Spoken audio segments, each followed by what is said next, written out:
Iran युद्ध ने पूरी दुनिया में गैस संकट पैदा कर दिया। ईरान ने बुधवार रात को अपने गैस ढांचे पर इजरायली हमलों के जवाब में कतर के तेल और गैस इंस्टॉलेशन को निशाना बनाया था।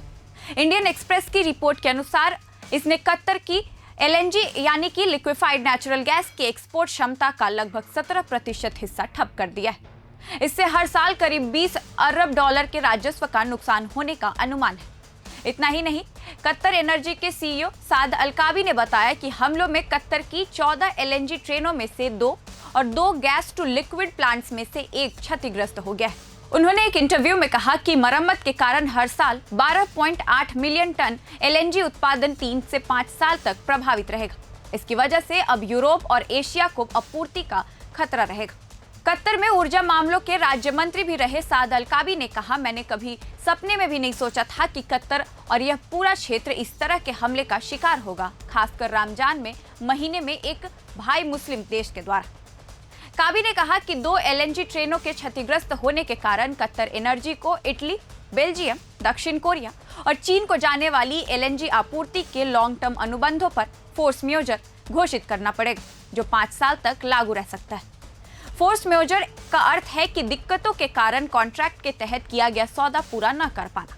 उन्होंने कहा, ये लंबी अवधि के कॉन्ट्रैक्ट हैं जिन पर हमें फोर्स मेजर घोषित करना पड़ रहा है। पहले हमने कम अवधि के लिए किया था, अब यह अवधि जितनी भी होगी उतनी लागू रहेगी। रास लैफन प्रोडक्शन सेंटर पर पहले हुए हमलों के बाद कतर एनर्जी ने अपने पूरे एलएनजी उत्पादन पर भी फोर्स मेजर घोषित किया था। इन्हें फिर से बनाने में करीब 26 बिलियन यूएस डॉलर का खर्च आया था।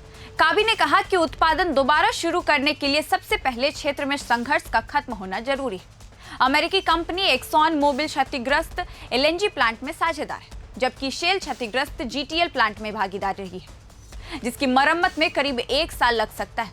काबी के अनुसार एक्सॉन मोबिल की एलएनजी ट्रेन S4 में 34% हिस्सेदारी है और ट्रेन S6 में 30% हिस्सेदारी है।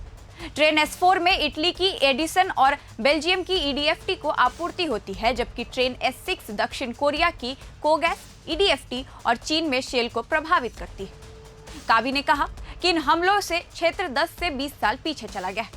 उन्होंने कहा, यह जगह कई लोगों के लिए सुरक्षित ठिकाना रही है, लेकिन अब वह छवि हिल गई है।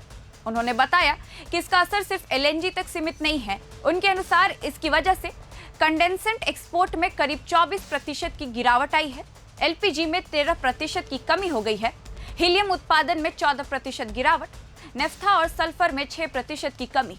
इन गिरावटों का असर भारत के रेस्टोरेंट में इस्तेमाल होने वाली एलपीजी से लेकर दक्षिण कोरिया के चिप मैन्युफैक्चरर्स तक पड़ेगा, जो हीलियम का उपयोग करते हैं। भारत का 50 से 60% गैस भी इसी संयंत्र से आता है। ऐसे में आने वाले समय में भारत को समस्या झेलनी पड़ सकती है। स्ट्रेट ऑफ हॉर्मुज पर पहले से ही नाकेबंदी जैसे हालात हैं। ऊपर से इस गैस संयंत्र पर हमला करके ईरान ने एक और बड़ा संकट पैदा कर दिया है। कतर की यह गैस इकाई दुनिया के लगभग 20% गैस आपूर्ति में योगदान देती है, इसलिए हमलों का असर वैश्विक स्तर पर महसूस किया जा रहा है।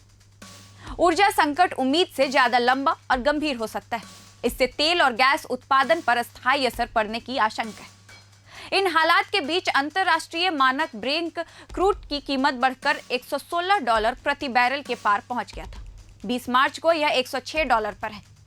हालांकि यह भी बहुत ज्यादा है, क्योंकि ईरान युद्ध से पहले $73 प्रति बैरल से भी कम था। वहीं यूरोप में गैस की कीमतों के प्रमुख सूचकांक TTF नेचुरल गैस में गुरुवार को 24% की तेज बढ़ोतरी दर्ज की गई। काबी ने कहा, अगर इजराइल ने ईरान पर हमला किया तो वह ईरान और इजराइल के बीच का मामला है।